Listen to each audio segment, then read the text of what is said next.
आखिर द्रौपदी के किस पाप के कारण उसका भरी सभा में चीरहरण हुआ?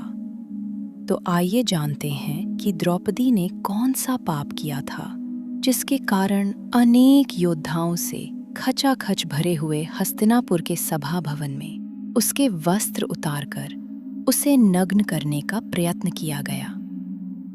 जब धर्मराज युधिष्ठिर कौरवों से जुआ में अपना सब कुछ हार गए और द्रौपदी को भी दांव पर लगाकर हार गए, तब दुर्योधन ने अपने भाई दुशासन को द्रौपदी को बीच सभा भवन में लाकर उसके वस्त्र उतारने का आदेश दिया।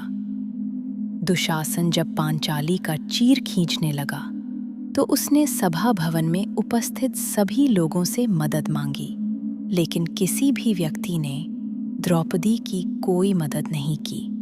अंत में द्रौपदी ने अपने आप को असहाय जानकर उसने भगवान श्री कृष्ण को याद किया और उनसे अपनी लाज बचाने की प्रार्थना की और उनसे पूछा कि हे भक्तवत्सल, आप तो कहते हो कि मानव को अपने पाप और पुण्य कर्मों का ही फल उसका मान और अपमान कराता है, तो हे करुणा निधान, मैंने कौन सा ऐसा पाप कर्म किया है जिसके कारण आज अनेक महारथियों से भरी राज्यसभा में सबके सामने मेरा चीरहरण हो रहा है।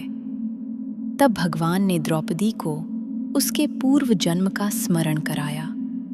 कथा के अनुसार अपने पूर्व जन्म में द्रौपदी एक राजकुमारी थी। एक दिन जब द्रौपदी अपनी सखियों के संग गंगा स्नान के लिए जा रही थी तो उसने देखा कि गंगा में एक संत स्नान कर रहे थे और उनके अंगवस्त्र गंगा के किनारे रखे हुए थे। यह देखकर द्रौपदी को शरारत करने का विचार उसके मन में आया और उसने अपनी सखियों के साथ मिलकर उस संत के अंगवस्त्र एक स्थान पर छिपा दिए और चुपचाप किसी दूसरे घाट पर स्नान करने के लिए चली गई।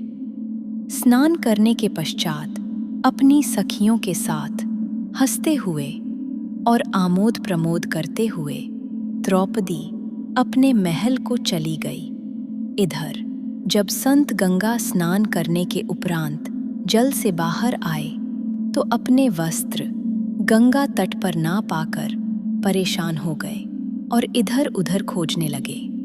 बहुत खोजबीन के पश्चात संत को अपने अंगवस्त्र एक जगह छिपे हुए मिल गए। तब उस संत ने